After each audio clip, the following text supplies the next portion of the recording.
what is up? If you're wondering what the perfect diet is or the best diet is, if you have a lot of confusion around nutrition, keep on watching.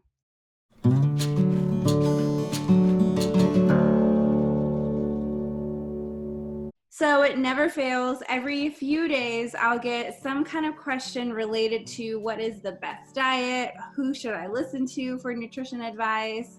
A lot of times people will say that they just heard something in this podcast and then they read something completely opposite in a blog post, or they watched something in a video and they just are so confused about what the correct nutrition information is. And so when I first became a dietitian and nutrition coach, I was really nervous about answering this question. What I have found now is that I like to have them reflect on a couple of things. And one of those things is asking them what the consistencies are between all of the different diets. So a lot of times I'll also mention that their friend tried one diet or they're on a diet and it's working great for them, and then their neighbor is doing another one and it's working for them. Maybe they're doing another one themselves and it's working, and so they don't know like which is the best one.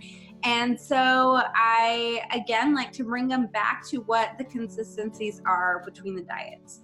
So if you think about it, all of the diets generally recommend you get a good amount of vegetables. Now, some diets will recommend certain vegetables over others or recommend reducing certain ones, but generally they're seen as a good thing in the plan.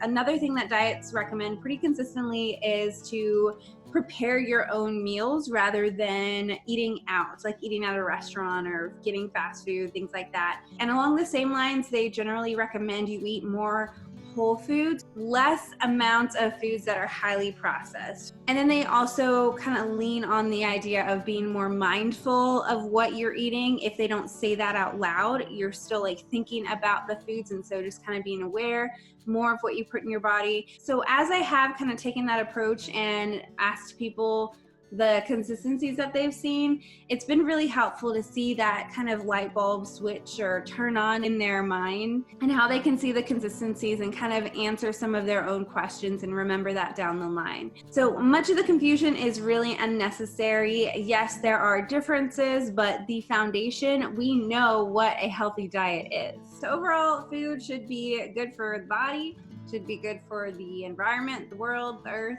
and it should taste good. So I have a quote that I feel really ties up what good nutrition is, and it is by Dr. David Katz. So he is the founding director of the Yale Griffin Prevention Center, I believe. And he's just one of the coolest MDs that is really focused on preventative care, preventative nutrition.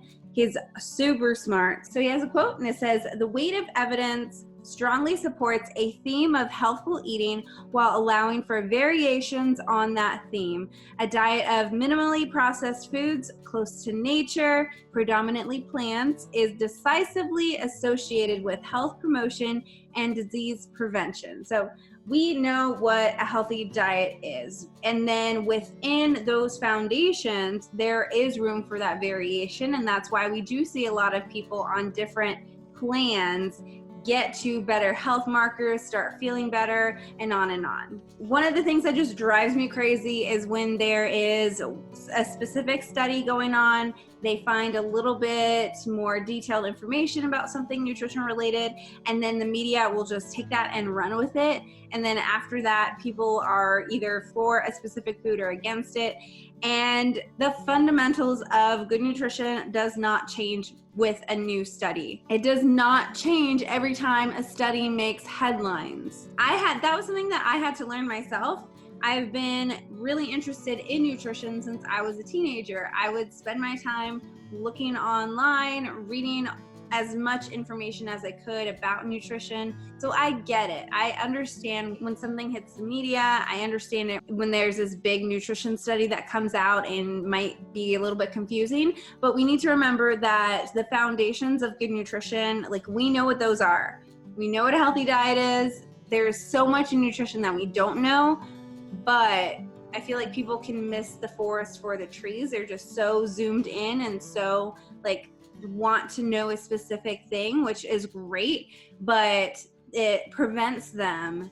It's only bad if it prevents them from overall making that healthy diet change and having a healthy diet overall. So whenever I start working with people, I'll ask them what their normal intake is, if there's any possible deficiencies going on, if there are some places where their food is not really helping promote their satiety, their fullness, or even their hormone levels. So we'll kind of make tweaks here and there. And I don't like to make really big nutrition changes all at once, just because we know the psychology of change. We know in behavior change, that's not something that you want to do if you want to have a focus on long-term health.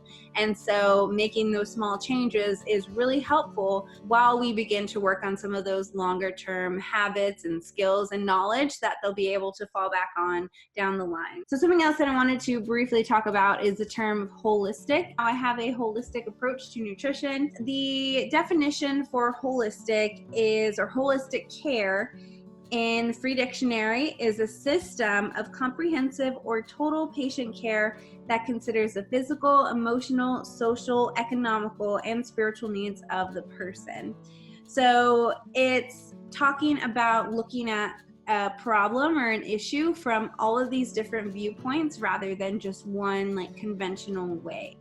And so whenever I do nutrition coaching, I'm not just going to look at what the person is eating on a day-to-day basis. I'm going to take into account everything that I can. So the emotional ties around that, their social ties around food choices and what they're doing, the economical side, those are all really important sides that a lot of time don't get addressed in the standard diet plans, in those plans that people come to me with questions asking if they're healthy or not. And so as I kind of go back to that original point of that question of those people asking, you know, what is a healthy diet? So after I ask them the question back of what do they have consistent with one another, how are they similar, then I kind of move to the direction of explaining what holistic nutrition care is and how it is really important and absolutely necessary for long-term change and